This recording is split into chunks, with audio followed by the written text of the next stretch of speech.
شکریہ حضرت. یہ ایک سوال بڑا فنی سا بھی ہے. کہتے ہیں میں اپنی بیوی سے ناراض ہوں اور اس بیوی سے نجات کا کوئی وظیفہ بتائیں. بقیہ ویڈیو دیکھنے سے پہلے ویڈیو کو لائک کریں، رحم ٹی وی چینل کو سبسکرائب کریں اور بیل آئیکن پر کلک کریں. شکریہ. عجیب ہے. خیر یہ پہلے آدمی نہیں ہے کہ آپ نے یہ خواہش کی ہے، ایسے بہت ہے دنیا میں. تو لیکن آپ ناراض ہو کر اس بالکل نجات کی جو دعا کر رہے ہیں اور خواہش کر رہے ہیں، یہ بھی بڑی عجیب ہے.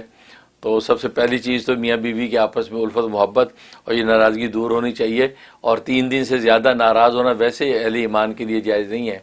تو آپ جو وہ راضی کریں. اور بیوی کو بھی چاہیے، اگر اس سے ایسی کوئی سنگین غلطی ہو گئی ہے کہ شوہر اس کے بارے میں اب یہ تک سوچ رہا ہے کہ اسے نجات کا وظیفہ مانگ رہا ہے، تو بیوی کو چاہیے کہ اس معاملے کو فکس کریں اور دعا کریں. اور باقی آپ وظیفہ میں آپ کو بتا دیتا ہوں، وہ اس بات پر کہ اللہ تبارک و تعالی چاہیں گے تو آپس میں الفت محبت کے اسباب پیدا ہو جائیں. جو آپ کے لیے خیر ہوگا وہ چیز ظاہر ہوگی. وہ ہے یا مسبب الاسباب، یا مسبب الاسباب. یہ مغرب کے بعد 101 دفعہ پڑھنا ہے، اول آخر 11 مرتبہ درود شریف، اور 90 دن کی نیت سے شروع کرنا ہے.